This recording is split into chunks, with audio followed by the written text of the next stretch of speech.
Hey, welcome to the live stream. It's Monday, January 20th, and we have a holiday. So we don't have the markets open on a Monday. They will be open tomorrow morning and we'll resume trading. It has been a good month so far. We had I think the month opened up to the downside, but last week we had a really good week, especially one day we had stocks really go up in value. And I think on Friday they also went up really nicely. So it was a nice positive week. As we head into trading tomorrow, of course, today is the inauguration day. We have a new president going to the White House. So that is the big news out there. It's causing, I think, the futures markets to be positive. The Dow, the S&P, the Nasdaq are all showing signs that they want to go up. And I'm okay with that if they go up nicely. Oil is down a little bit today, I guess today.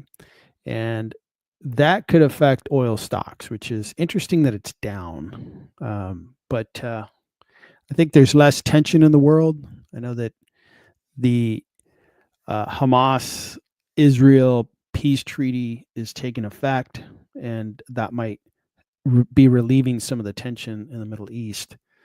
But we'll see where oil prices end up. Crypto had quite a day today.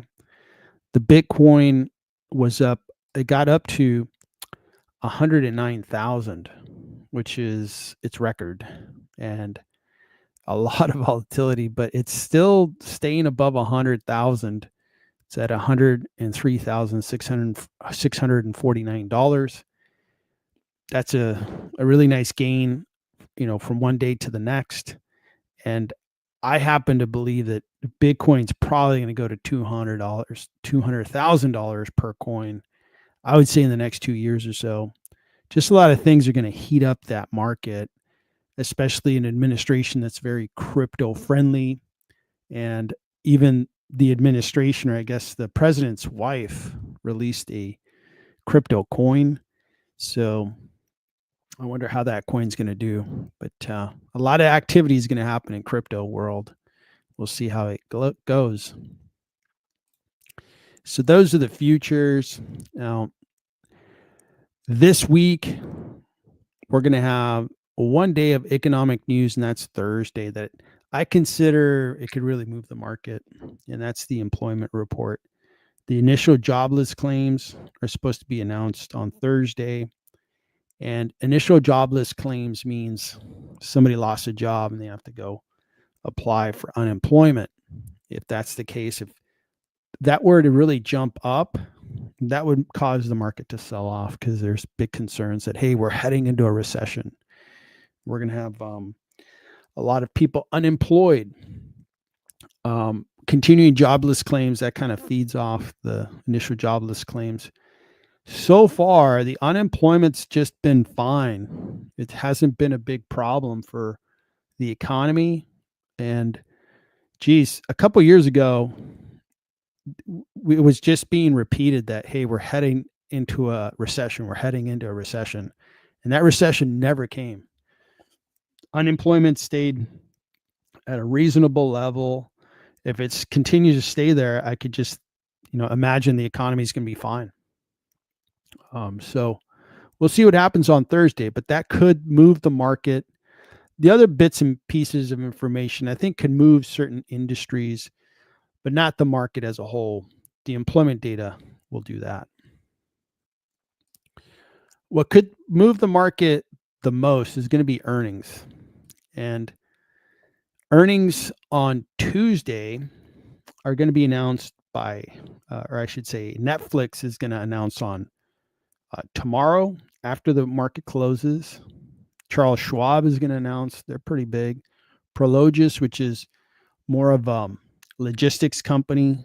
That'll be interesting to see what kind of activity are they seeing. If they report really good financials, like, hey, we're seeing a lot of growth, that's really good for the economy.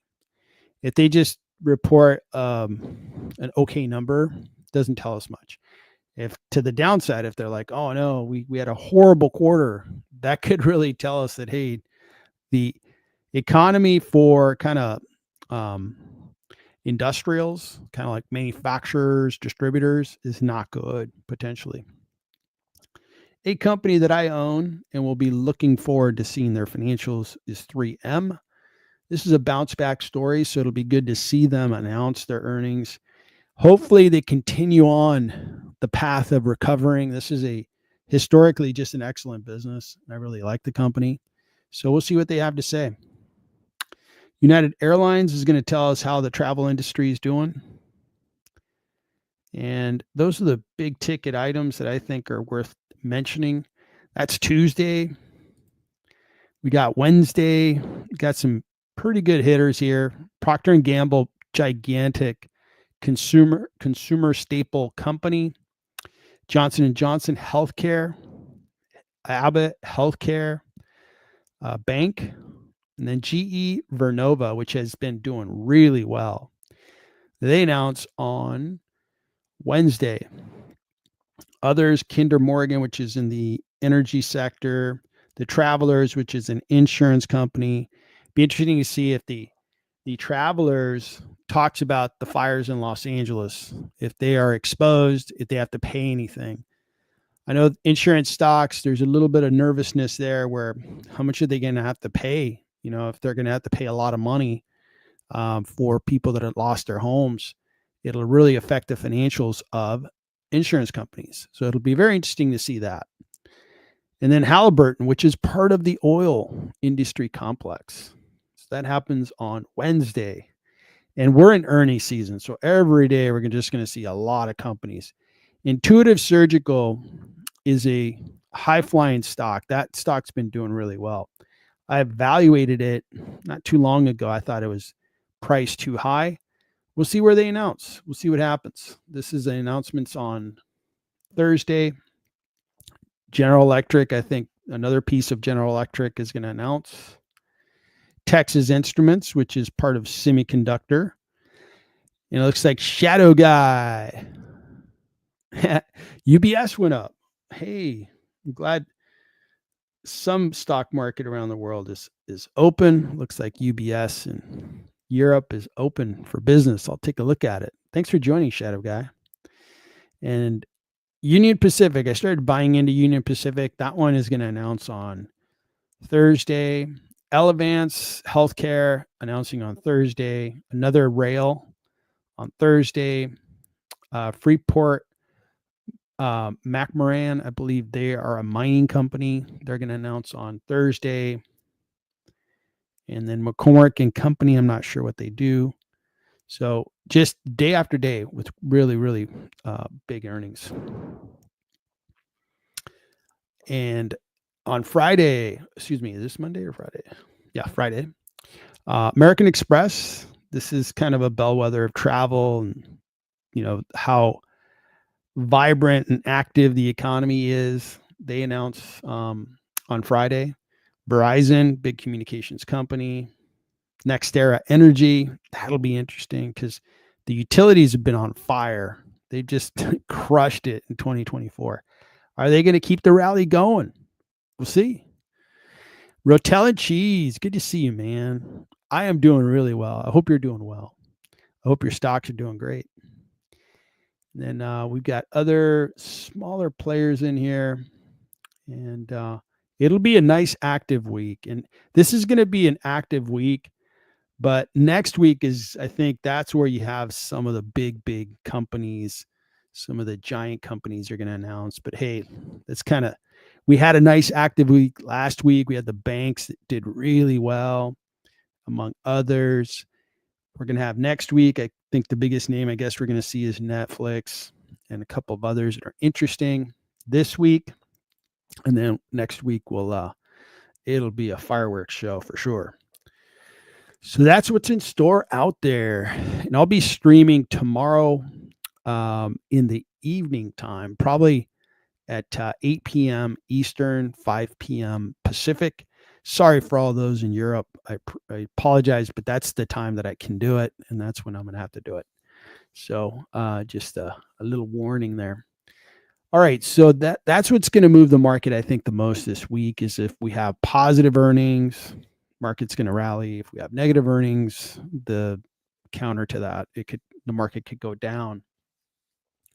Now, looking at where we're at, it is January 20th. Something that I like about the current market, I think we had an orderly sell-off on the NASDAQ, where we had an orderly kind of like, hey, let's give up 5%, kind of bring down some stock prices, take a little bit of medicine. I thought it could go down a little bit more, but it didn't. That's okay. Kind of gave up let some of that air out of the potential balloon. And that's a good thing. That's a good thing to have a nice pullback. Seasonally, it makes sense that some people wanted to take profits, but it actually started in December, which kind of caught me by surprise, because usually, I guess it peaked on December 16th and then it started going down. Altogether went down 5.6%. And it caught me off guard because, people want to take profits right when the year begins. That way they can delay their tax payment. I guess they just kind of jumped the gun a little bit. But the last 5 days for the NASDAQ, it's doing well. It's recovering some of those losses already. And year to date, the NASDAQ is up 1.65. Not bad. Not bad at all. It's had a phenomenal 2-year run. We're going on year 3. And I am very happy with the returns for the last 2 years. Just more money in my portfolio. That's great. Android PC gameplay. Thank you for joining, man. Very good to see you. All right, so that's the NASDAQ. Now, the Dow has kind of had the worst go at it. They actually went down close to 7%. They started going down in early December. It went down, close to 7%. And they've had a nice bounce back. They up 3.24. Is that the total there? Yeah, about 3.7 rise recently, which is good to see. These are the 30 Dow stocks. These tend to be a little more like established companies representing maybe more of a existing business or existing industries, as opposed to the NASDAQ being more growth oriented. So that's interesting. We had an orderly pullback and we're seeing a recovery there. And lastly, the S&P. So the S&P as well has had a little bit of a downturn and it's kind of really maintained itself because it's really influenced by the big caps, the big massive caps, but even the S&P came down a little bit. Now, it wasn't enough to kind of say, wow, stocks are really discounted, but it is good to see that the market did give up, some of its value. It just feels like it should be doing that. Geez, like once a quarter.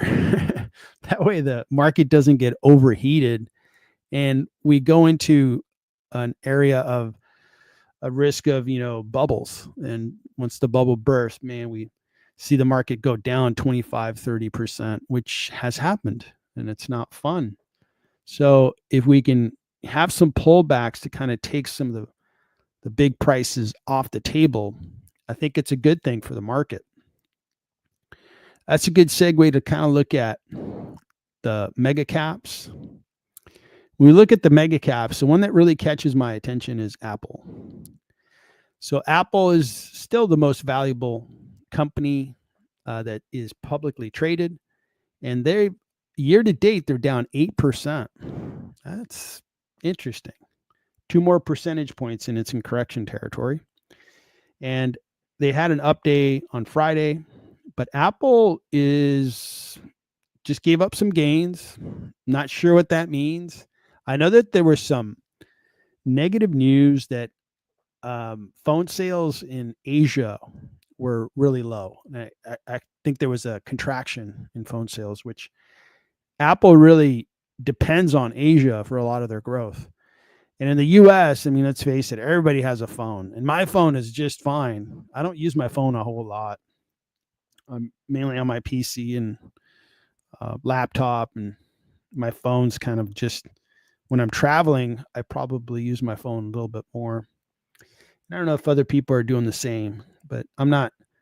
I like the big screens, and right now I'm looking at, two massive screens, which give me a lot better visibility. So my phone is not used all that much. And if that habit is maybe what other people are doing, maybe they're on tablets or on their computers most of the time, well, then there isn't a lot of demand for iPhones. If that's the case, I think Apple's going to have a tough 2025.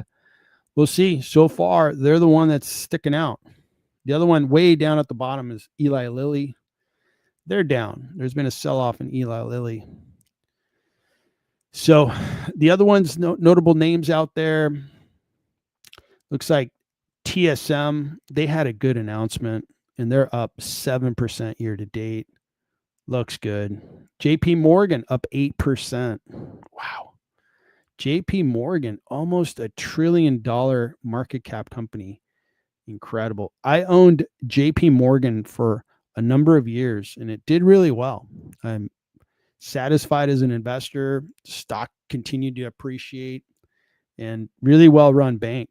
I think it's a little expensive now, and I'd rather own Citi, which I believe is outperforming it currently. Tesla is having a good year to date. I mean, we're 2.5 weeks into the new year, right? Let's not try to predict the whole year, but it's not bad when some of these stocks are off to a good start. Meta's having a good start to the year, and the whole TikTok kind of storyline of, is TikTok going to be allowed? Is it not going to be allowed? I think that is going to benefit Meta. I think the creators on TikTok, if you think about how much time and energy they put into growing, their channel, and then all of a sudden it's threatened that it's going to be completely taken away. I'm sure they're like, no, I want to build on something that's not going to be threatened. So they're probably moving over to Instagram and YouTube. And I think they've seen that. So that just benefits Meta and benefits YouTube. So that's going to need to play itself out. But the other ones are doing really good. NVIDIA is off to a good start. And Microsoft, I'm buying into Microsoft. I think it's going to be a good thing for me. Google's off to a good start. Amazon's off to a good start. Broadcom's off to a good start. Berkshire's off to a good start. So the only ones that are a little bit, limping out of the gate are Apple, Eli Lilly.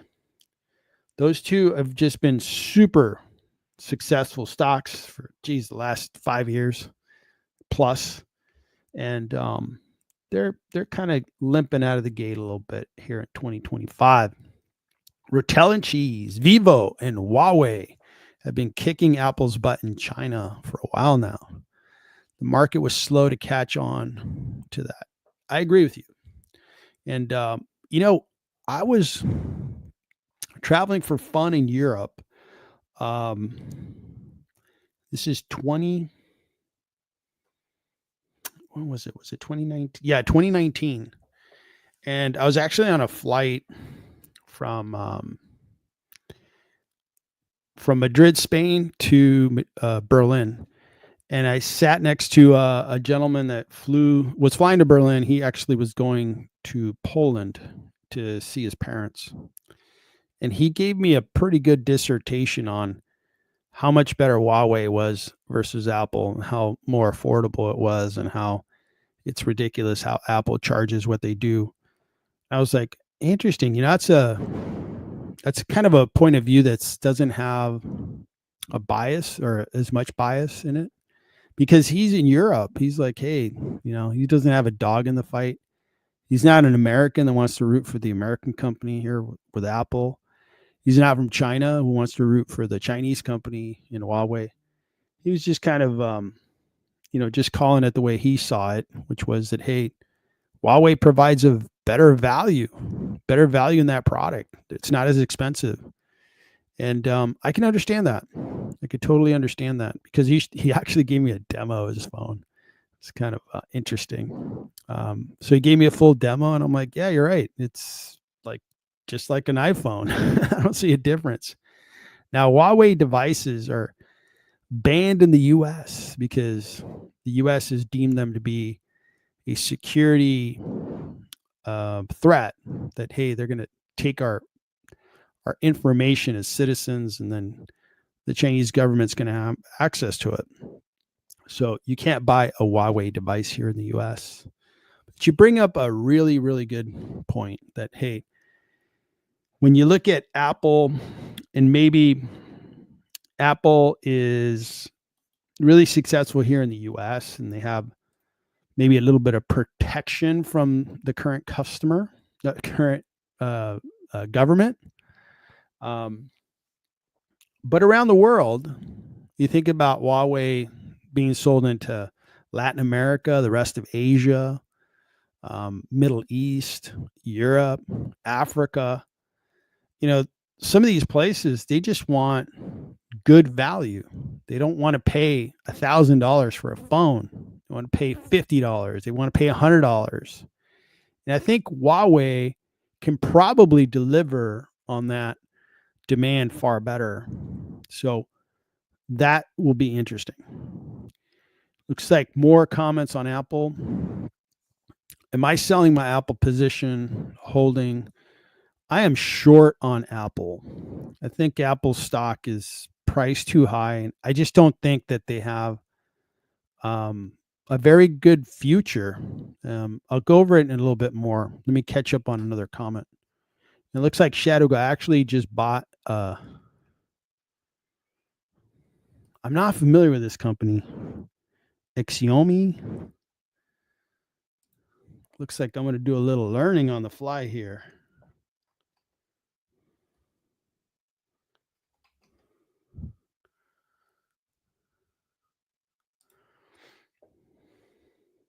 Whoa, looks pretty cool, impressive.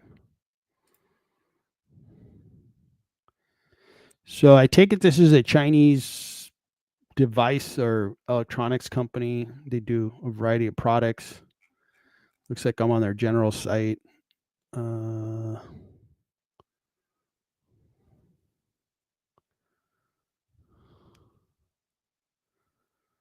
am I not seeing their phones? Well, that's weird.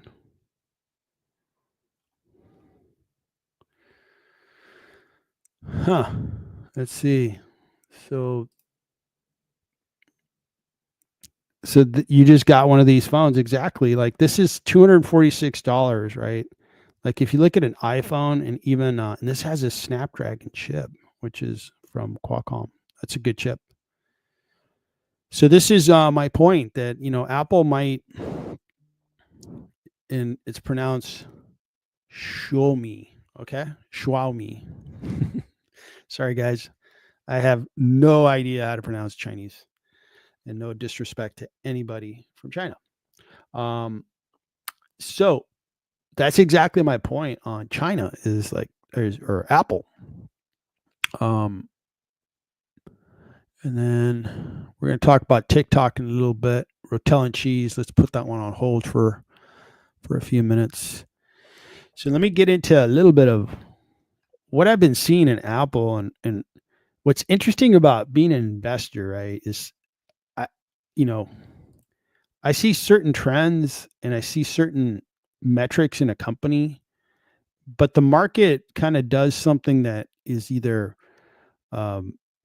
not consistent with the metrics, not consistent with the fundamentals. In case of, like, I'll say, like, I had Broadcom stock, and it just shot up, and it was like, oh my God, like, this is a semiconductor company. Why is this stock going up so fast? I ended up selling it. That's my biggest regret in the last couple of years, probably in the last 5 years, is selling out of Broadcom too early. I probably left $80,000 on the table on that one. So that one's going to leave a mark. But back to Apple. So, see, this type of growth just is not exciting. 2%, negative 2.8%. It's like, what the heck? And if you look at the companies that, Apple should be compared to, they should be compared to Microsoft and Google Alphabet. Those are like good. Compare companies because they're big like Apple, they're important like Apple. They have massive market caps.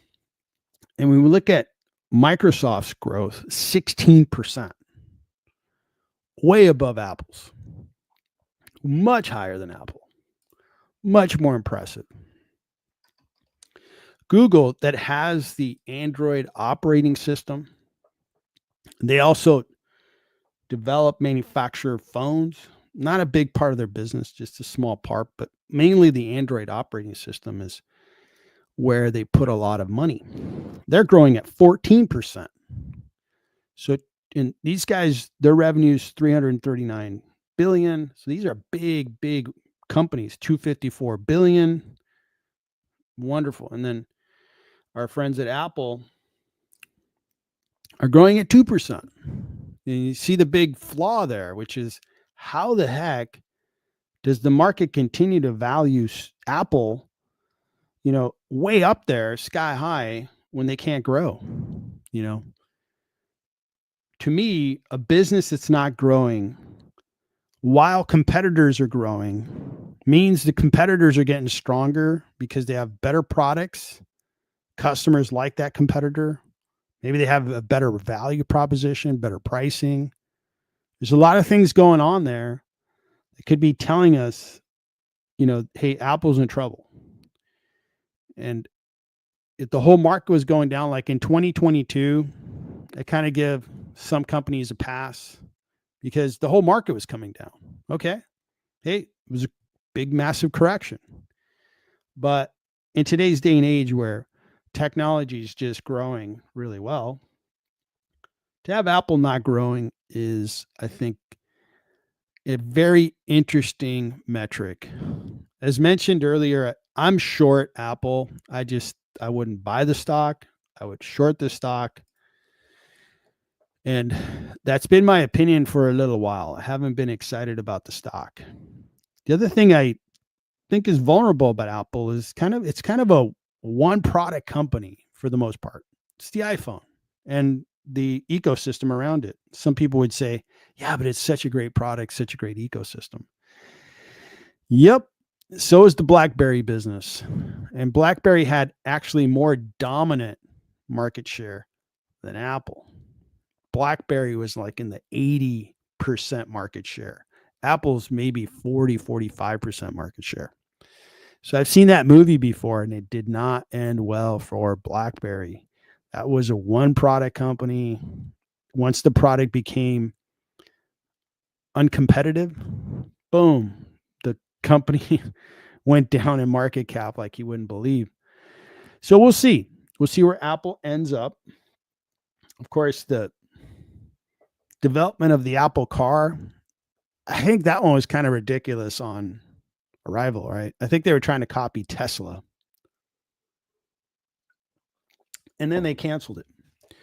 When we talk about AI, Apple, is kind of been late to AI. It may not hurt them a whole lot, but just strategically, if let's say it does become something big and one of their main competitors is Google Alphabet, and Google Alphabet takes off with AI and leaves Apple behind, again, strategically, I think that's a big problem for Apple. So that's Apple. I think I have a valuation on Apple. And let's see where I got them. The stock price is down, but I still think that Apple's priced 20% too high. I think it's a very, very good business. They have phenomenal free cash flows, phenomenal, just incredible.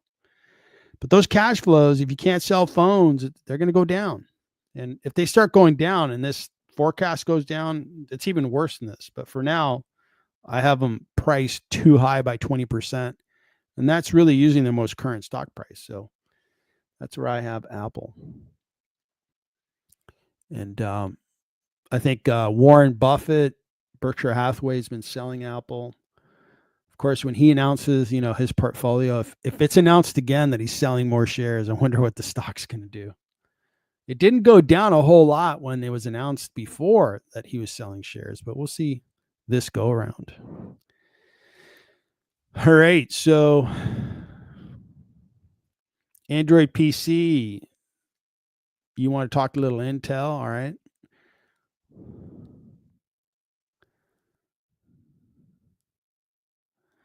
And you're still a believer in Apple. Okay, cool. You know, I hope it keeps working for you. I never want anybody to lose money, but I'll always give you my comments as I see them. And sometimes I'm wrong. So, like I mentioned, I sold Broadcom too early, and it really cost me. But sometimes I'm right. And in general, I had a really good year in 24, really good year in 23. I had a good year in 22, and it was because, yeah, my technology stocks just got crushed, but I did really well in real estate. So I had a very positive year in 2022, in spite of all that. All right, so good conversation around Apple. I think we put the TikTok comment on hold.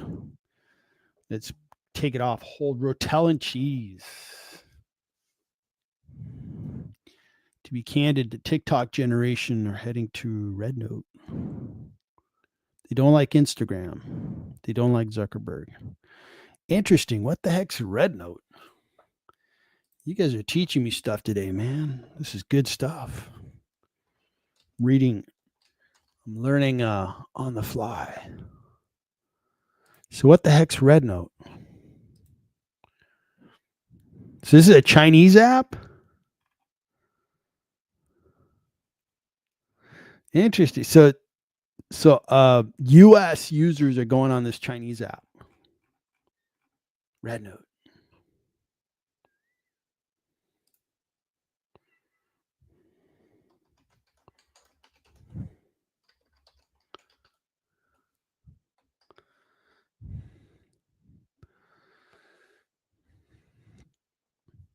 So with the risk of the TikTok app leaving phones, a lot of people are moving to Red.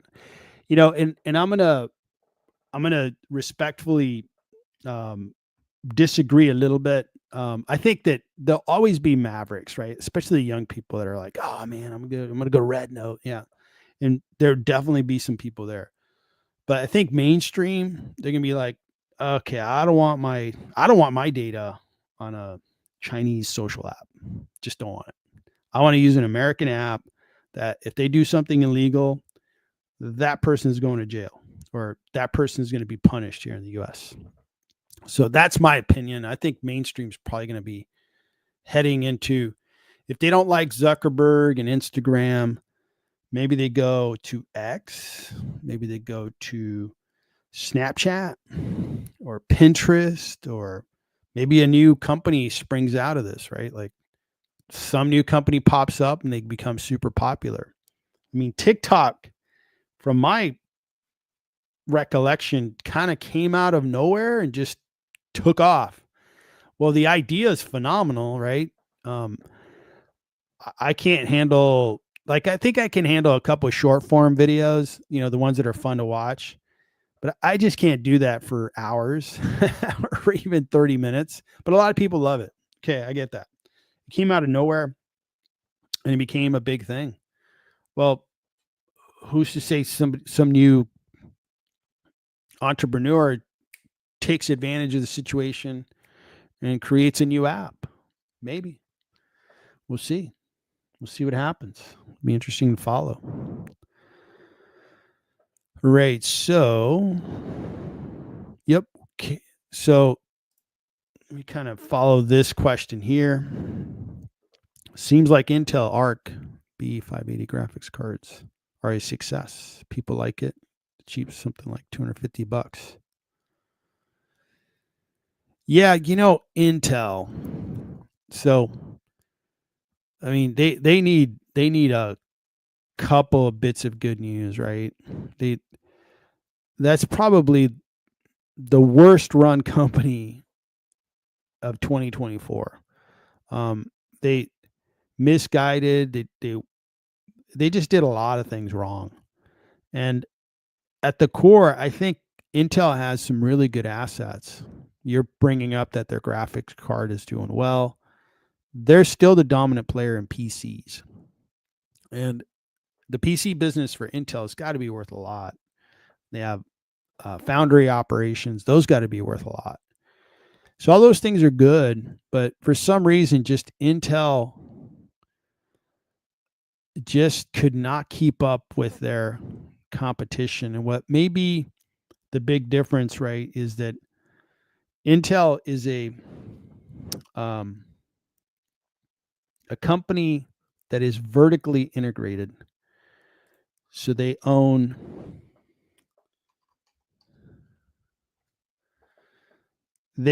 create the intellectual property that says, hey, that chipset is going to be the chipset we want to begin to manufacture and we want to begin to make in the foundries. They own the whole supply chain of making the actual chipsets in their foundries. Those foundries are very expensive. And what I think Intel may be realizing, and it just may be a fact now, is that the industry kind of abandoned the Intel model 25 years ago or so. And it kind of split off, I should say. Companies like Broadcom, NVIDIA became fabless semiconductor companies, which means they don't have a foundry operation. Instead, they go to TSM, and TSM does the manufacturing for them.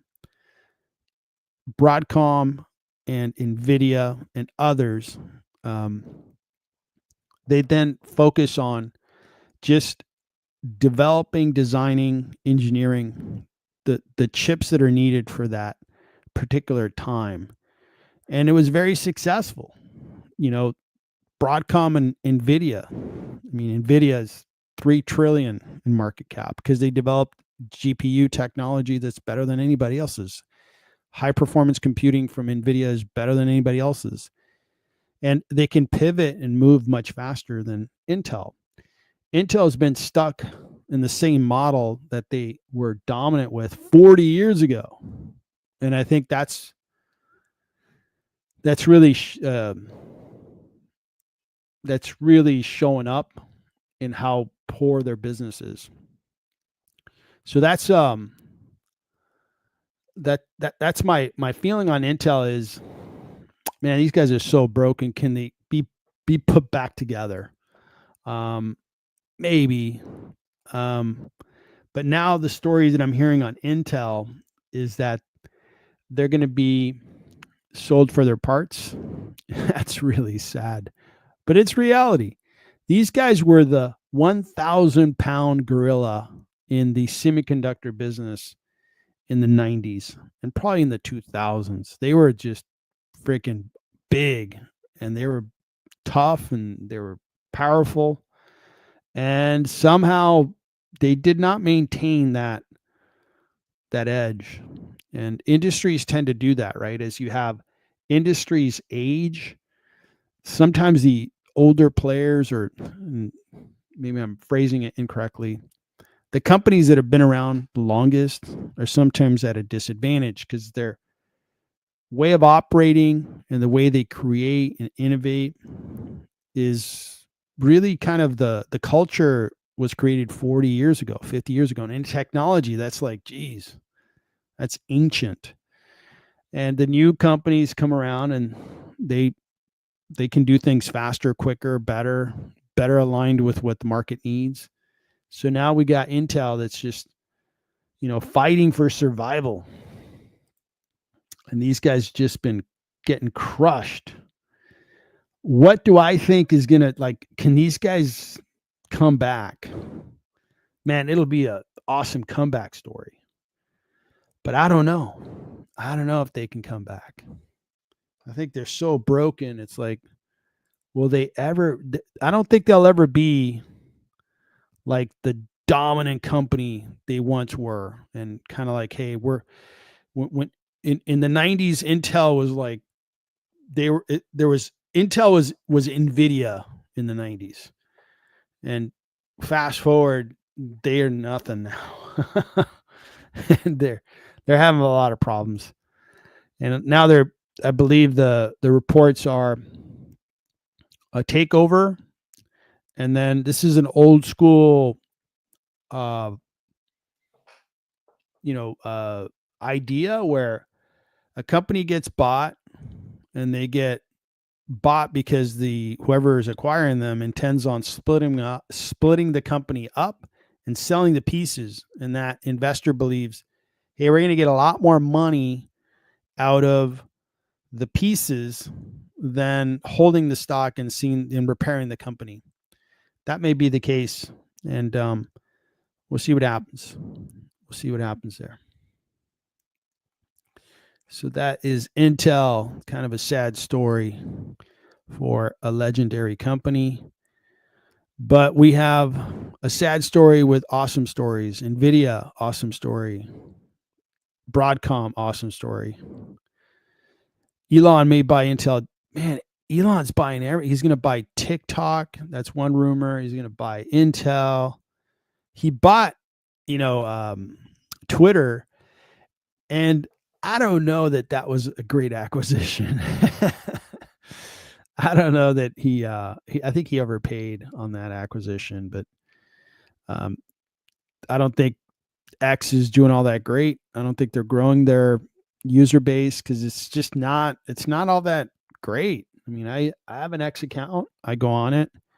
It's like not that interesting. I'm probably more on YouTube and Facebook, and all my family stuff's happening on Facebook, Instagram.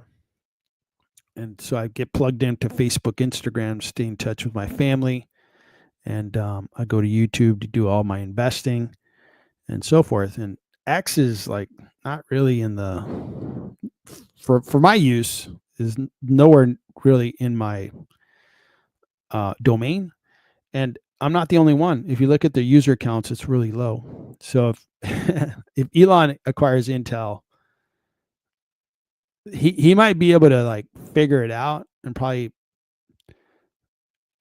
divide the company, keep all the best stuff and get rid of all the bad stuff and just recreate the company.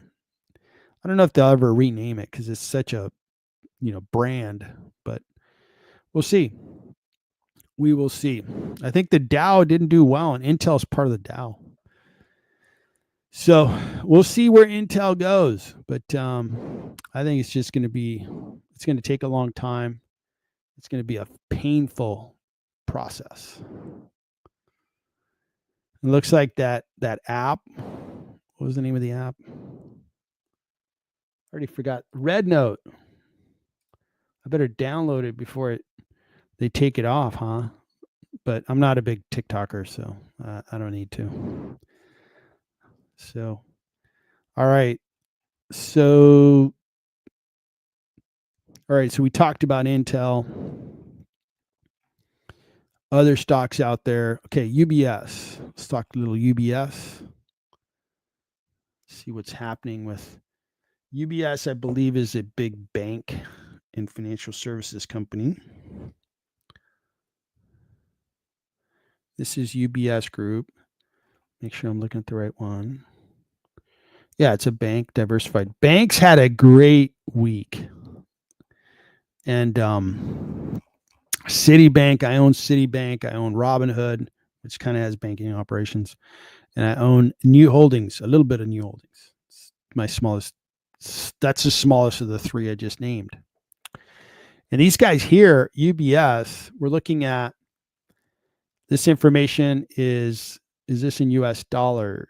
So should be, okay. Because I believe they're headquartered in Switzerland. Dividend looks great at 3%. Market cap 111 billion. Revenue 47 billion. Forward P looks phenomenal, 16.6. Beautiful chart. It's like JP Morgan. JP Morgan just keeps going up and to the right. So we got UBS Group. Beautiful chart. I mean, you got a little bit of chop, but I mean, 5 years, 169%. You're getting paid 3% dividends. Sign me up. Sign me up. I would like that return. So if we compare these guys to JP Morgan, I think they're going to have, they have similar patterns. UBS outperformed JP Morgan. JP Morgan's a good stock too. See, over 5 years, JP Morgan delivered 94%. They pay you a dividend. So UPS is looking good. What is going on, UBS? So these guys, let's take a look at their revenue growth. What's going on there? So the revenue grew 28%. They had one bad year in 2022. That's when the market corrected substantially. So I'll give them a pass. Okay. Market was correcting. It looks like they acquired Credit Suisse at a bargain when they kind of cleaned house there. Nice, cleaned up, I should say. So the revenue growth looks great. And I'm going to look at book value. Banks should be expanding their book value over time. See where this book value is. Book value used to be $14. Now it's double. And look at the book value expansion from 2021 to 2023. It went up substantially. Nicely done, UBS. These numbers are like, this is why it's outperforming JP Morgan. JP Morgan has expanded their book value, but their book value stopped expanding. And that's why I switched from JP Morgan to Citi. These guys are getting it done. UBS.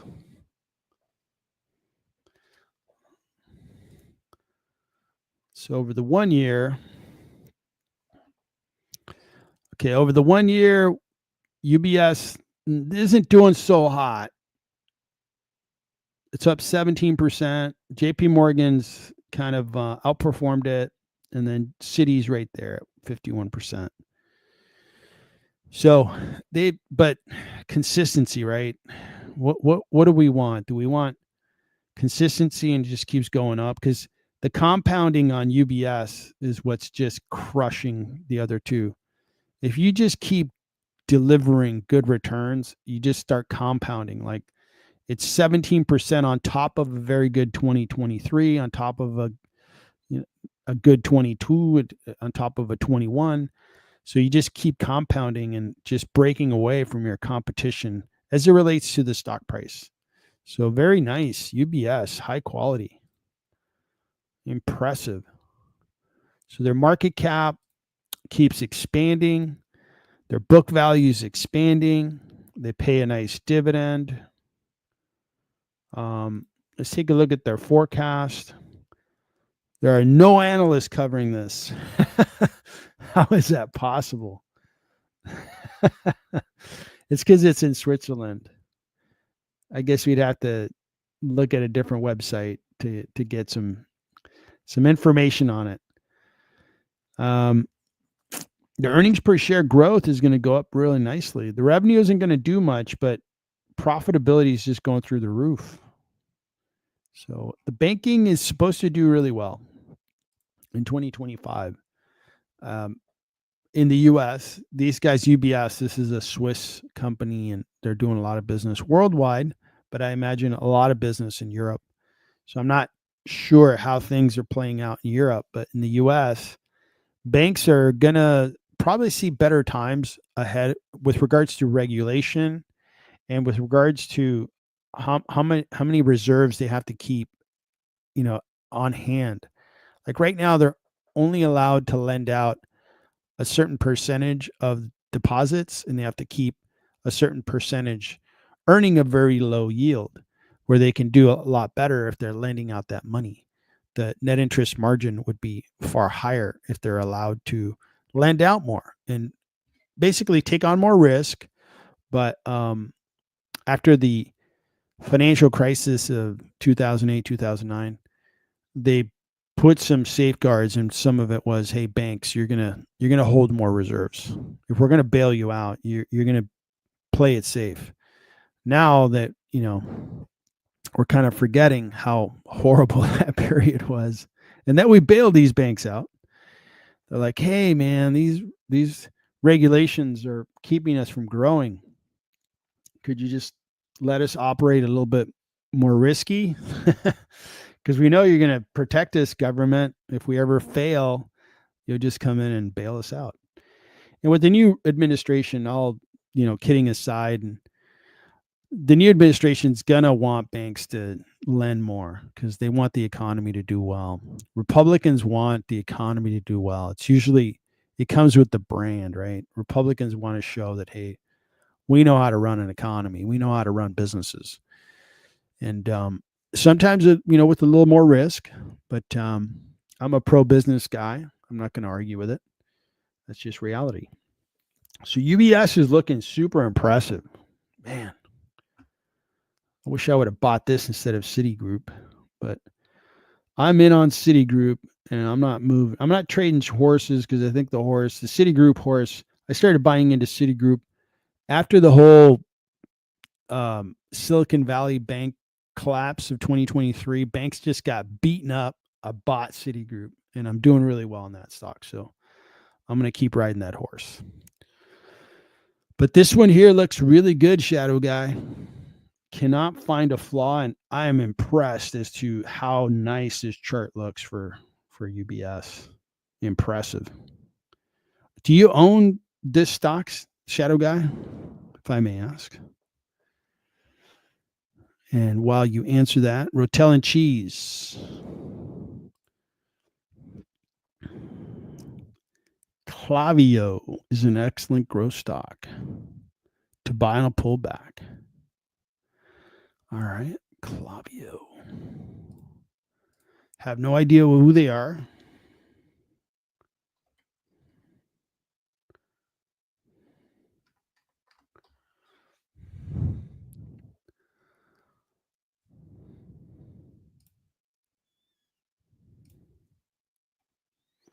So Klaviyo, a technology company, provides a software as a service platform in the United States and other Americas, the Asia Pacific, Europe, Middle East, and Africa.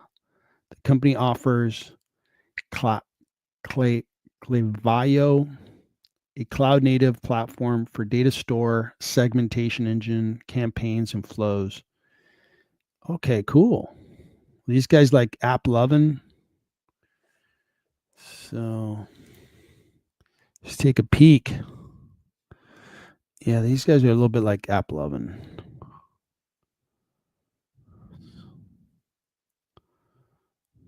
So web forms. Okay. Looks good.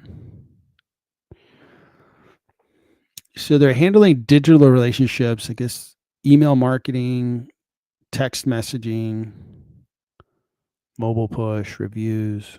Okay.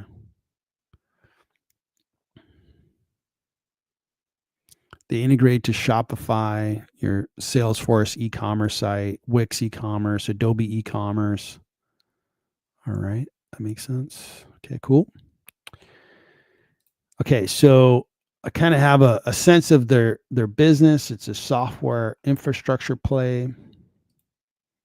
Company's doing well, 55%, 33%. Okay, cool. Maybe it's still a good time to buy. It's a small cap at 10.8 billion, revenue 869 million, losing a little bit of money. We'll take a look at their cash flow in a bit. This year, they're going to be profitable, but the PE is a little high at 80. Now, if these guys can show growth, might be a good stock to consider. They are growing at 35%.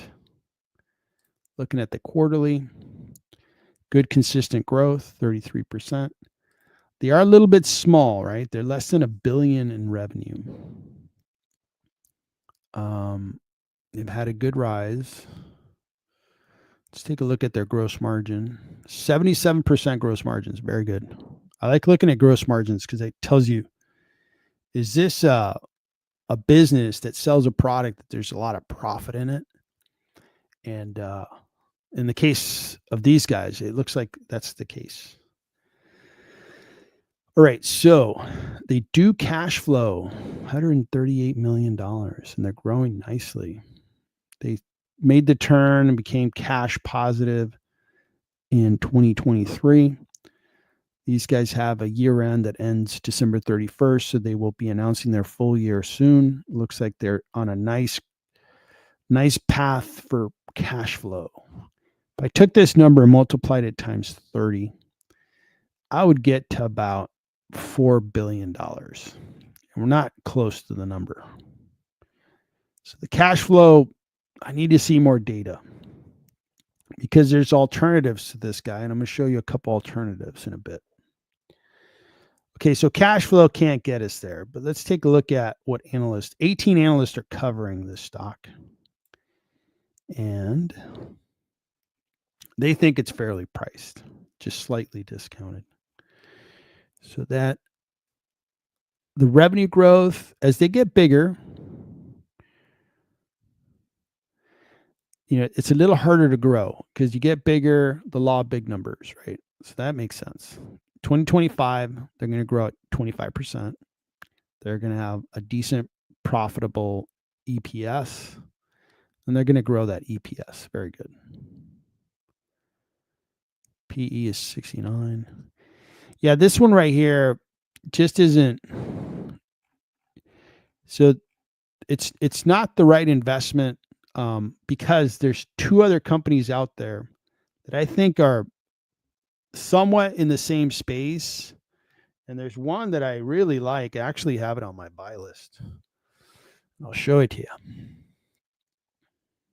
It's similar. And that is Viant Technology. And then we're going to look at AppLovin after this. Because I think they're similar, right? They're not carbon copies, but they're similar. So Viant Technology, this is an advertising technology company, household ID, people-based innovation. So they're dealing in kind of like what these guys are doing is they're handling the digital experience, right? You're getting your customers, you're trying to market to them better, you're trying to have better communication and be in touch with them, right? So they're kind of doing it in a particular way. And in a similar, or I should say, somebody who's operating in their industry software is Viant. And these guys do something that is similar, different. They are a little bit bigger. Actually, no, they're a little bit smaller, but their market cap is much smaller. But when I look at these guys, they're already profitable. Their PE is going to be 36. So that's better. And when we look at their growth, 24%, not quite as good as Klaviyo. They do have good margins. Not as good as Klaviyo. And they have free cash flow. Now this cash flow, let me think for a second. Yeah, see, the market cap here, you got 10.8 billion versus this guy is at 1 billion. So you got this company's 10 times as expensive, valuable market cap. So when you compare these two, I have a discount on Viant. And it's been doing really well. 186% for 1 year. And it's 23% down because when they IPO'd, they were supposed to change the world. And they didn't quite change the world. But they are adding a lot of value to the market. And they've had look at this push from $11 a share to $19 a share. This one here on a good pullback, I'm a buyer. This one here, the reason I'm like, okay, this one's not for me because it's reminds me of this stock, and I'm already kind of like putting this one's already on my watch list. And I'm like, I don't see anything here that tells me This is a better proposition for me as an investor. So I'm going to stick with Viant and see if I can get into that stock. I'm not going to be in a rush. These are small companies, so this is Viant, and I think it's discounted by 47% because their cash flows are they're going to grow nicely. Their market cap's really low, and that's why Viant looks really good, is the market cap. It's all about when are you buying, right? If you're buying when the company is 1 billion and we can see it go up to 5 billion, we're okay with that. We 5-bag our money and we're good with that. And the competing, or the stock we're comparing to, is almost 11 billion, so it's quite a bit bigger. So this is the one that I'm going to probably stick to. And I compared this one to AppLovin. I think AppLovin is similar, and AppLovin's much bigger in market cap.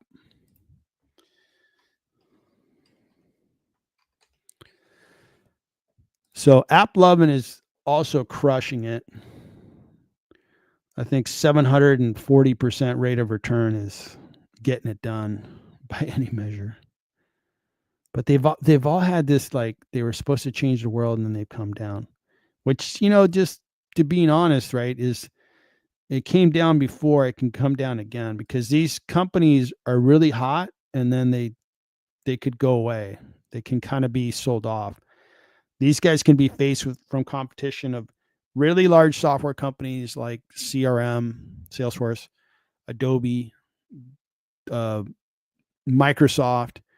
If any of those companies kind of compete against these guys, it's going to be a tough battle for the smaller companies. But AppLovin's it's really big now. It's 115 billion in market cap. It obviously got there really fast. This was a rocket ship ride that hopefully somebody on the stream took. And this one's a little too expensive now. So, but hey, these are stocks that are gonna maybe continue to work. And right now, Viant is the one that I'm liking the most. This one did awesome, right? But it's gotten a little too expensive. This one has good fundamentals, gross margins similar to Klaviyo. They have good cash flow, good track record of growing that cash flow. And that's why I keep harping on cash flow, right? If you watch my videos, if you go on my streams, I just keep coming back to cash flow. Companies that cash flow get priced at a very high level. Look at the top 20 stocks on the exchange, and they all produce cash flow. So these guys here, when they expanded their cash flow, they just went berserk. The only problem is I didn't find it until after the berserk process was over, and now they've just been going sideways. So maybe they are going to give up some of these gains. We'll see. But I like the fact that you're looking at a space. I've talked about, we're investors, right? And there's no rule that says, hey, I have to buy a steel company or I have to buy an old school company. No, I can buy software. I can buy this. I can buy semiconductor. I can buy whatever I want, whatever I think is going to make me the most money. And I really like software. I really like technology. You can make a lot of money. It's not by accident that a lot of companies that are near the top of the valuation food chain tend to be in technology, tend to be in software. Microsoft being the most valuable one. And you can argue that Apple in a big way is a software company, right? The device is one thing, but the operating system is what makes it special. You look at an iPhone versus a Huawei device versus an Samsung device, they look about the same physically, but the operating system is what is the magic. Well, that's software. Software creates a lot of value. Now we're talking about AI. That's software. That is software that's making that stuff happen. Good one, man. Rotel & Cheese, 1 point. Rotel & Cheese. And I guess Klaviyo is integrated with TikTok Shop. Shopify is a major shareholder. Interesting. Cool. Yeah, and that whole marketing automation is important to these companies. Most definitely. It looks like Shadow Guy, you're in UBS. Nice. That seems like a stock that I haven't analyzed the company very closely, but it seems like a stock that I would be holding for a long time. And one lesson, the lessons that I've learned, I try to get better and better is there's some stocks like, that I sold, and I'm really glad I sold it. That was in the stock at the right time, got out of it, moved on. Like TSM. I tripled my money on TSM, got out, the stock really dropped, and I have no seller's remorse on that one. But some companies are just like, I got to keep them forever. Meta, Google Alphabet, Amazon, Robinhood. I mean, even Uber. Some of these stocks are like, these companies, I want to hold them forever. Even a little REIT, CTRE, it's just been so good to me. I've owned it for a while. I'm probably going to keep that one for a long time. As long as the company keeps getting operated well, they keep getting it done, why sell it, right? So UBS kind of makes me feel like that's the type of stock it is. Blaze is an alternative to Klaviyo. And we're diving deep into software, figuring out who is it. Braze? Yeah. Braze. I think I said Blaze earlier.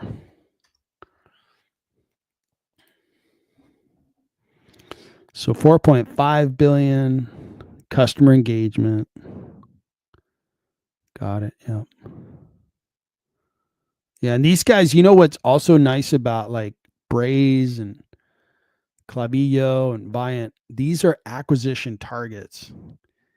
Now, with the administration that just vacated the White House, I'm not going to go too far in criticizing them, but I would just say that they were not friendly to business, and we didn't see a lot of acquisitions. Now that we have a administration that's very friendly to business, acquisitions I think are going to really, pick up. And these are the kind of businesses that are going to be acquired. I haven't looked at Braze a whole lot, but I could tell you that Klaviyo is a total acquisition target. Viant is a acquisition target. AppLovin may be a little too big now, but who knows? Maybe big bad Microsoft would acquire them. Let's take a look at Braze and see what's going on here. 4.5 billion, $563 million revenue. They're not profitable yet. PE is really high. Holy smokes. And these guys are down 19%. Okay. So this is kind of like the sick puppy of the bunch. See if this puppy's worth taking home and paying all those vet bills to get it back to health. 28% growth, it looks good to me.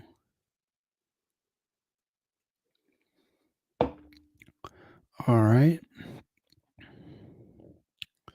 They are cash flowing. Okay, that's a good sign. Gross margin's decent, 68%. And keep in mind, they're small, right? As they get bigger, this gross margin is going to expand. When you get your scale, your margins improve. Like you get bigger and you're a software company. You write the code once, you sell it to twice as many customers, your margins expand. That's what happens. This one here is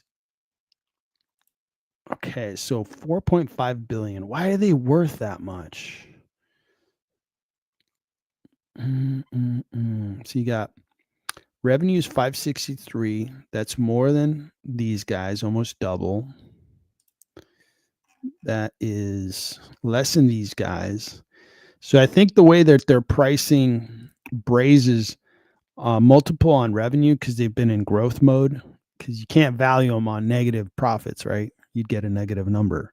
They just kind of made the turn on being cash positive from a free cash flow perspective. It's very good. Just may be a little early. You know, these guys are heading in the right direction. But I can't put a good valuation on them because that cash flow is like $5 million. I'd have to multiply it times 1,000 to get to the value that they're at. Let me take a peek at their balance sheet. They have more cash than debt. Good job, guys. Very good job. This is a good stock to follow because, see, this, I'm late to the party here. Late. I'm late and I'm mad. Oh, man, I missed it. Look at all this money. All this money I could have made. All right, so I'm late there. On Braze, I'm early. I'm early because these guys, you know, the market's like, are you guys going to make the turn? And they're going to announce, they announced on December 9th. So that puts them, their next announcement will be March 9th. Their fiscal year ends January 31st. That makes sense. They follow the retail calendar. If you're familiar with retail, this is their calendar. So we're going to have to wait like 2.5 months before we hear another announcement. But I think following this one closely, it's going to take a little patience. But if you see this company kind of forming and coming together, like I've done that with Robinhood, I've done that with Uber. Like I'm sitting on a really good gain with Uber because Uber was, you know, unprofitable, and then they started to turn. I got in it at a good time. And then once they turn, they're like, hey, they're profitable and their free cash flow is just expanding quickly. Boom. Awesome. Nice return. This one's kind of making the turn, but we got to make sure they make the turn and then stick it, right? They start to grow their cash flow. They start to get profitable and grow their profits. Right now, it's probably like 2 quarters early, maybe a year early. And, but I think this one's worth, you know, just keeping an eye on and seeing if things look better in 6 months.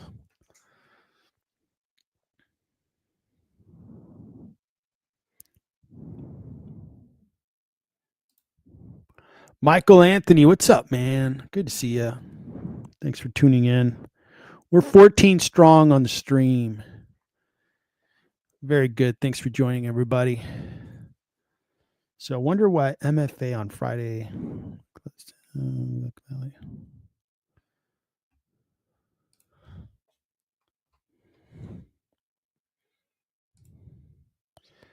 So MFA Financial. Together with its subsidiaries, operates a real estate investment trust in the United States and invests in residential real estate mortgage securities, including non-agency mortgage-backed securities. It's down 12%, pays a humongous dividend. And I'll just say it's discounted by 36%. $1 billion market cap, revenues 360, net income 169. Okay, so I'm going to look at a couple metrics now. Real estate investment trust, and this is a REIT. And this is a REIT, but they're really, I guess you could say they're a real estate company because they hold the paper on real estate, and they're not the owner. Loan, they'll take over the property, they'll foreclose, and then they will be a real estate owner. So I think they're involved close enough where, yeah, they're REIT. So REITs, I don't value with free cash flows because the free cash flows just don't fit it doesn't fit into the valuation.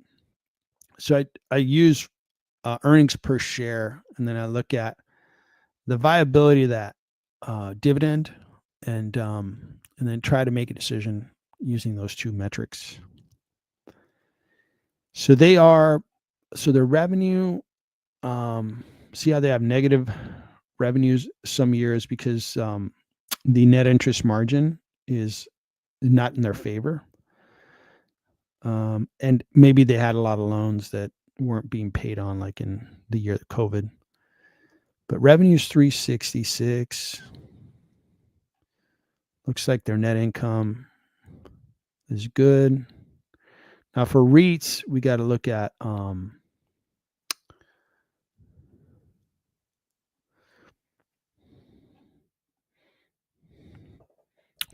another metric, but their profit looks good. Okay, so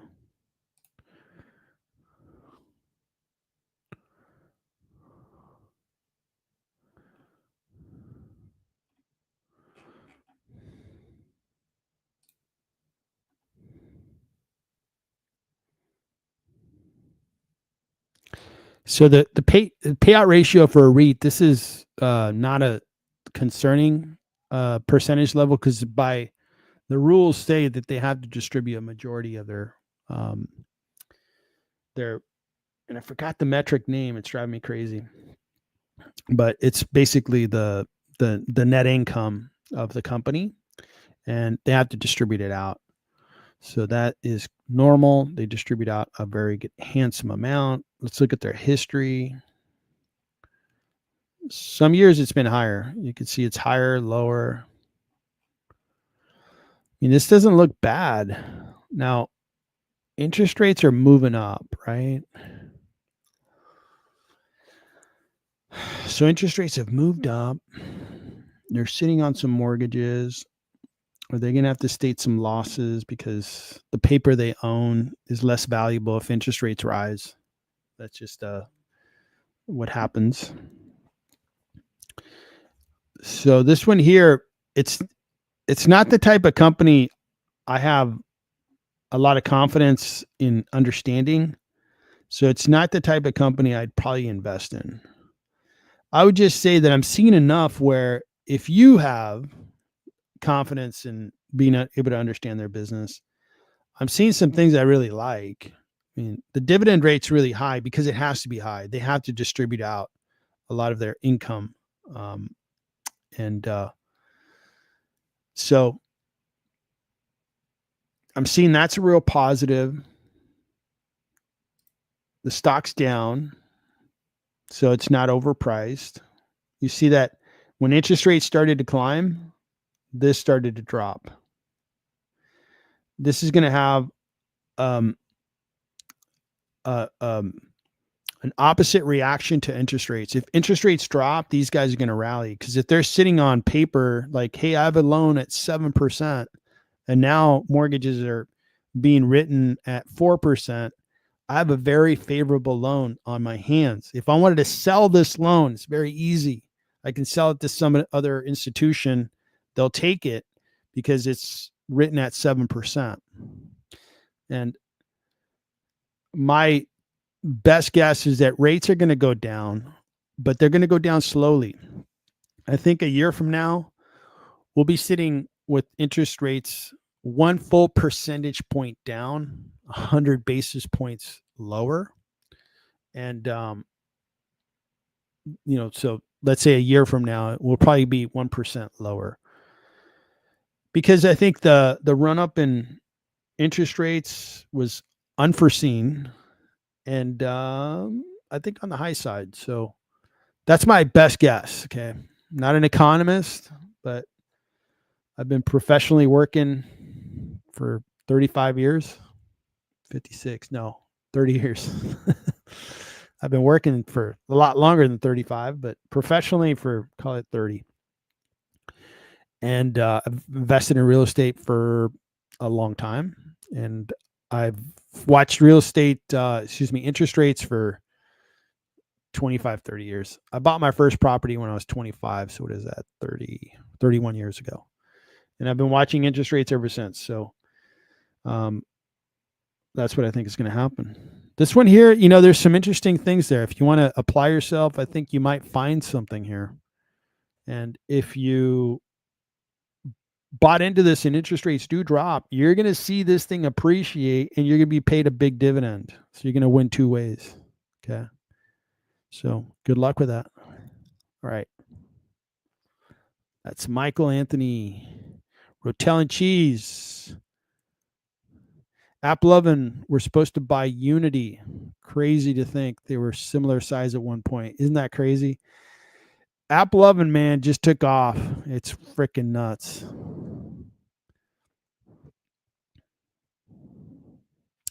You wonder why KR and ACI are dropping. Well, I own KR. And I'm fine with KR. So I'm up 26% over the 12-month. This is a boring grocery store that's paying me a dividend and going up 100%, doubling my money every 5 years. Nicely done, Kroger. This is another stock I think I was telling Shadow Guy earlier about UBS. Quality business. You know, why sell it? I'm not going to sell Kroger. It's a good business. And the management team does an awesome job there. It's the most boring business in my portfolio. That's good, you know? And these guys are getting it done. Now, recently, it's been coming down. When growth stocks rally, Kroger is not going to look good because, you know, for example, TSM announced a week or two ago and their stock shot up. Well, that pulls investors into, hey, let's invest in semiconductors, let's invest in TSM or other stocks similar to TSM. Or the banks come out and they say, hey, you know, Citibank went up big like middle of last week or early last week. Well, when that happens, it pulls a lot of dollars. So Kroger is a good run business, but they are a consumer staple. So this pullback here, it doesn't concern me any. PE is 12.5. These guys are not going to be allowed to acquire Albertsons. Back to bad mouthing the departing administration is that Department of Justice blocked this acquisition. The acquisition was of Albertsons. And the Department of Justice said, no, you know, you're just going to be too big of a grocery store. Never mind that Target is in grocery now. They're massive. And never mind that Walmart is the biggest retailer in the United States. They're into grocery now. And then Amazon's into grocery. It's like, guys, you're telling Kroger, a really over 100-year-old business, you cannot merge with Albertsons to be competitive with two of the most powerful companies on the face of Earth. Amazon, Walmart. Those two guys, they have an assortment in their stores that give them competitive advantage against Kroger. Somebody goes into a Walmart because their kid is going to start school next week. So they go to Walmart to buy all the supplies for school. Then they go by the food aisles and they pick up some groceries and voila, you filled your basket up and you go home and voila, and you don't have to go to Kroger, right? So that was Kroger's argument. And the Department of Justice, the geniuses that they are, and you can tell them being cynical, said, no, you can't merge. You cannot merge with Albertsons, which I thought was just nuts. But I'll continue to just hold my shares of Kroger and move on. They are still growing, even though they're growing very little. And I think these guys, when you saw the inflation in food, these guys grew nicely, right? 21, 22, 23. These guys will figure it out. You know, these guys, this management team, one thing I really like about Kroger is like Intel. I was an Intel stockholder and they surprised the heck out of me. And I was fairly upset by it. It's like, you know, people are putting their hard-earned money into Intel stock, and the management team wasn't communicating with stockholders, telling them how bad things were, what was wrong, and what was going on. And that is terrible. You know, you got to tell the owners of the company, stockholders, what's going on. It's our hard-earned money that's in these companies. Kroger is a fine example of a company that communicates to stockholders. They communicate everything clearly. They never keep anything back. So that's how I feel about Kroger. And there's some companies in my portfolio that I feel like that about. Chevron, Kroger, to a large extent, I think Google Alphabet. I mean, these companies, as I look at what they do every quarter, every month, I'm like, okay, these guys have credibility. These guys have a lot of credibility. What I don't want is another Intel in my portfolio. Do not surprise me and tell me, oh, we didn't tell you, but we got all these giant problems. It's like, you guys, that's like, yeah, the CEO and everybody should be fired at Intel. Kroger's not that company. All right, so those are my comments on Kroger, and I'm not worried about the fall. Those guys are solid. And someday we will have a correction in high tech and so forth. When that happens, these stocks will stand up tall. Now, I own Kroger, but see how these guys haven't been doing what Kroger's been doing up and to the right? I think who really lost out of the blocking of the merger is Albertsons, because it's really hard to be a small grocery company in the U.S. You got to compete against, again, Walmart and Amazon. Amazon has Whole Foods, and then they have, I forgot what they call their stores. They call them Amazon Fresh or something. I don't go to that store. My wife actually sent me a text a minute ago, and she says she's going to the grocery store. She's going to Kroger's, by the way, and then she's going to go to Target.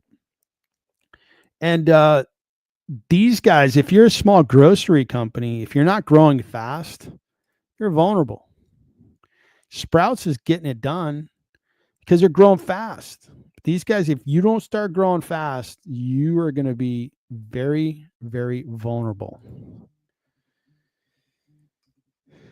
Let me look at Sprouts. Sprouts has been the best in category for grocery stores, 173%. I looked at Sprouts years ago, and I just didn't believe that the market was going to want a company, but they've been growing faster, and it's been impressive. The market cap expansion has been super impressive. These guys remind me of like a Trader Joe's, except it's like nicer put together. Like, but I don't really shop there a whole lot. I think some people do. They really like the small assortments, and feels a little bit like kind of like a farmer's market kind of feel. And they do have some really nice assortments and like a lot of natural foods and stuff. So people like it. Free cash flows. Look at that. Again, back to I keep harping on cash flow, man. Cash flow is the path to wealth building. Look at that cash flow. And look at this stock chart. So these guys have been getting it done. So congratulations, Sprouts. All right. So we went through grocery. So you like HPE. HPE is old school enterprise technology company. And Hewlett Packard split up. The enterprise business is all like, they sell to businesses. They sell servers, big technology. And the problem is that the cloud is disrupting this space, right? You have AWS, you have Microsoft with Azure, Google Cloud. Those guys are just taking everything through the cloud and making companies like Hewlett Packard Enterprise kind of a thing of the past. These guys have caught a rally. but it's not. It's because there is some data center activity. But when I look at their revenue, I mean 3.4%. This is growth, but you know, um, I could be wrong about this, but I'm just going to say it. When you get a topic or a topic and a key word that if you say it, your stock's going to do well, then you hear companies use it. And AI is that phrase, right? They're saying, or the data center.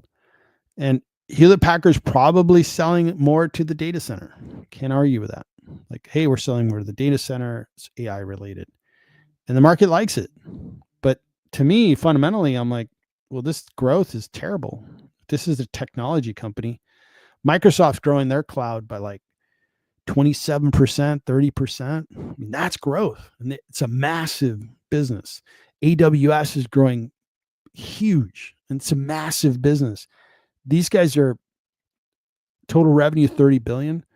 AWS is like 90 billion, 3 times bigger, and they're growing, at a very high clip. Google Cloud is probably about this size, and they're growing like 20%. So this is what I'm like. I look at that number and I'm like, well, maybe it'll work. This is an old school company. Do I think Hewlett Packard Enterprise is going to be bigger or smaller in 5 years? Smaller, because their technology was, their products were designed and created 30, 40 years ago, when the world was made up of companies that bought technology, created their own data centers, brought that technology into a data center, and ran that technology on their own. There was kind of no other choice. You can outsource it, but it was very expensive to outsource. But now with public cloud, it's actually far less expensive. And then you get more flexibility. You don't have to hire a bunch of people to run the technology. So that becomes a big cost reduction item. A lot of things, a lot of forces are against the Hewlett Packard Enterprise model. So this one here, I've dabbled in HPE in the past, but just felt like, I just don't believe this business is going to be here. 46% return over 5 years, 51% being in the most recent year. And this would be kind of a swing trade, get in, get out for me. But I don't even touch this stock because I'd rather buy more Amazon. I'd rather buy more Microsoft. I'd rather buy more Google and be where the market's gone, which is in public cloud. It's going to leave this space kind of, it's going to be a contracting space versus an expanding space, addressable market. It's a contracting space. So I don't want to be a part of that. I want to be a part of an expanding space. So Rotel and Cheese or home builders like KBH worth taking a look at. Due to the fires in Southern California. So it's funny you bring up KB Homes, because KB Homes is actually located, if I'm not mistaken, I actually had a business meeting with them about 10 or 12 years ago. And it was on Wilshire in near UCLA, West LA. So that's not too far from where the Pacific Palisades fire happened. And the home builders have been a surprise to me. I was in Lennard Homes and got out of it. Part of it was that I own real estate that I rent out to people. I kind of felt like I was just too much into real estate. I needed to get myself out of some real estate, and Lennard was the stock that I sold. So I'm not really interested in home builders. I think it's kind of feast or famine. If you buy them at the right time and you sell them at the right time, you'll make money. But they're not wealth builders over the long haul. It's not like, Google. They used to be $100 billion market cap company. Now they're well over 2 trillion. That's a wealth builder. That's a creator of value. And if you look at KB Home, I haven't looked at it in a long time. You might have a couple good years. 85% isn't bad. And big giant surprise, right? When we had COVID, it was like, wow, what's going to happen? Are people going to buy homes? And people bought homes. They're like, pandemic, no problem. Job security, whatever. I want a house. So they were able to clean up because the resale market wasn't very active. People didn't want to list their homes because they didn't want people walking through their home and giving them COVID. And they didn't want to sell their home. They were home office, and their kids were probably learning on Zoom. A lot of things were there was just a reluctance for people to list their homes for sale. That created a lack of inventory on the resale market that the home builders filled. Good for them. And that was a big surprise, frankly, this big bump. But if you look at, and this is, right now it's doing good. You'd be doing fine if you bought the stock at one time, but you see these corrections, they've been really ugly. Actually, this chart doesn't look too bad. If you bought here, you're sitting on a good gain. So, if you don't own a bunch of real estate like me, and you're like, hey, I want to play with home builders, getting in at the right time. Now, I would say that the resale inventory is really building up. I know that we had, I don't know how many structures in Pacific Palisades and then the Eaton fire go down. But keep in mind that Southern California is the second biggest, LA is the second biggest city in the United States. And LA, like New York, is, when you measure everything that surrounds LA down to San Diego, there's 18 million people. And there's millions of homes. So the Pacific Palisades fire and the Eaton fire, I don't think that they took like 0.1% of the homes away. It just, I don't think it's going to register. In that immediate area, it is like horrible. It's like really, really tough. You'd have to do your homework there, but that's my observation. So I don't know how to answer this question, Michael Anthony. I that's a kind of company that I'm disqualifying myself. I don't know, like mortgage REITs. I'm like, I haven't gotten into them. I don't know them well enough to really give you a decent response there. So Yubico is an interesting Swedish growth company.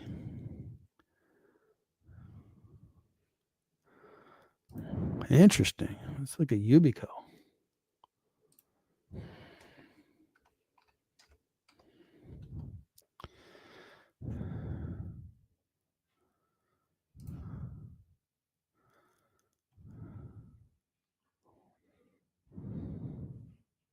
So these guys are a security company, authentication solutions. Okay. Been around a while.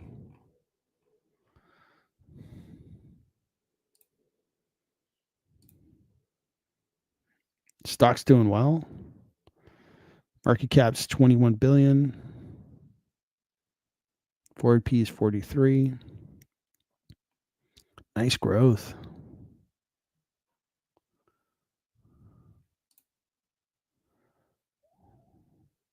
Yeah, growth looks good. Growth is accelerating.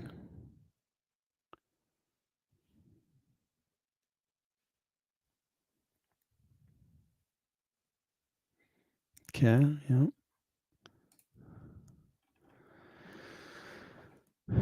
Gross margins. Man, margins are kind of low. These guys are a software company. They should be higher.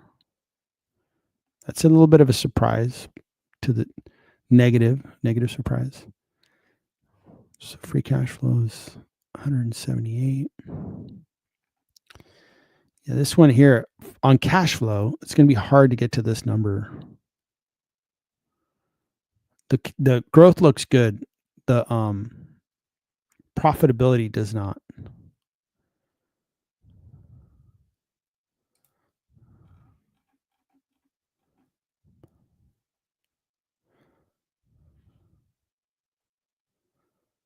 They have more cash than debt. That's good.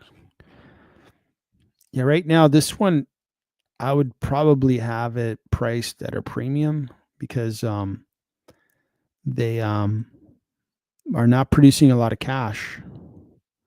And probably the best I could do is get like a $7 or $8 billion market cap.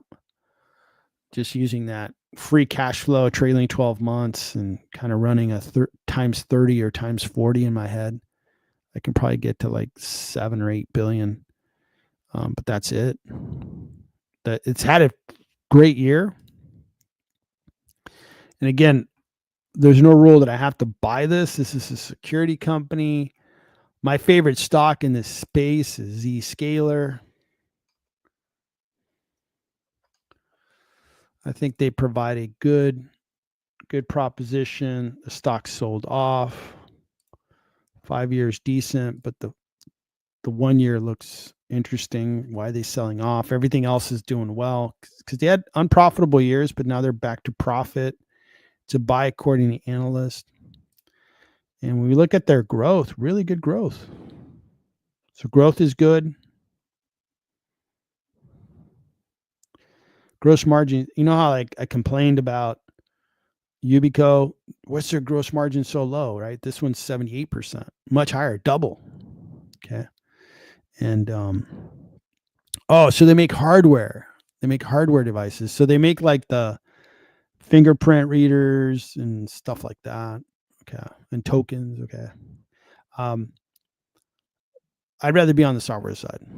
So I'm not a big hardware guy.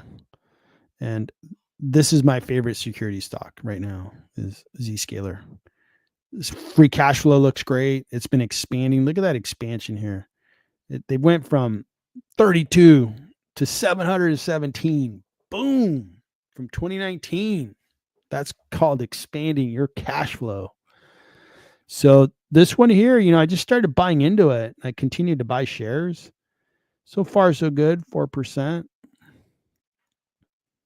I bought some shares around here, so I'm sitting on a nice little gain. I'm going to try to buy this quickly. But I did make money on CrowdStrike. I actually shorted CrowdStrike, and then they had their big problem, and I sold the stock. So I made like 50% on CrowdStrike, a short position, small amounts. So not like, I made $100,000. No, made like a couple $1,000. So that one there, Yubico, interesting. All right, cool. All right, so we got 10 people on. How long have we been going here? Almost 2 hours. Thanks for hanging in there, everybody. Good to see some friends online. Hopefully you guys are off to a good start. This year has been a good year so far. My portfolio is doing well. Good start, good year last year. Looks like the futures are still in the green. I don't think did we talk about crypto? Crypto touched 100. Yeah, we did talk about it earlier today. It touched 109,000. Now it's down to $102,776 per coin. I still think that, man, I'm feeling so good about Bitcoin being above 100,000. It got down to like 90 something.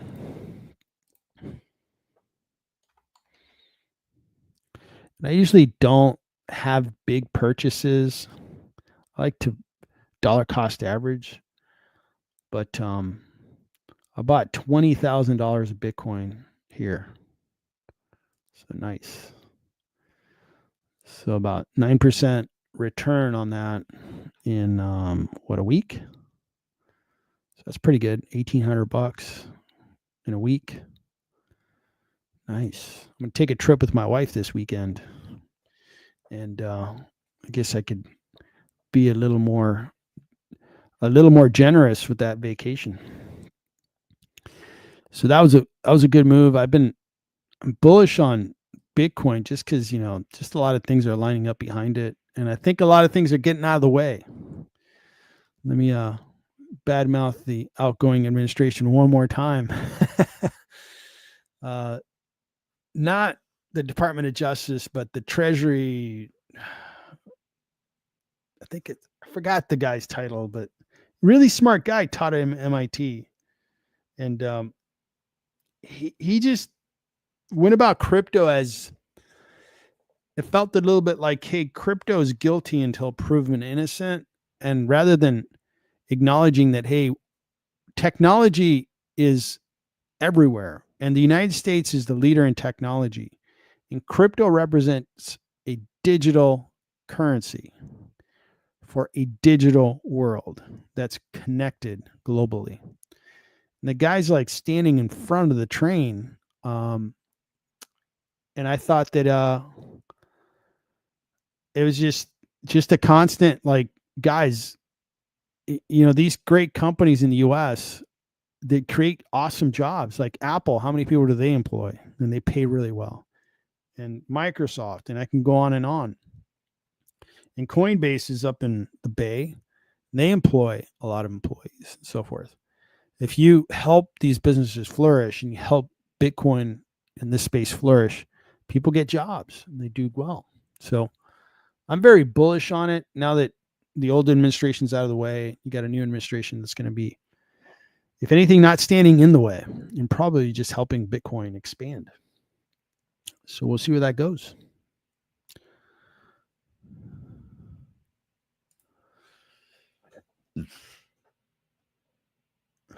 All right. So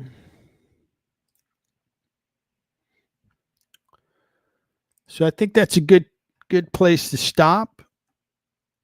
And let me just invite you to join the community that we've got going.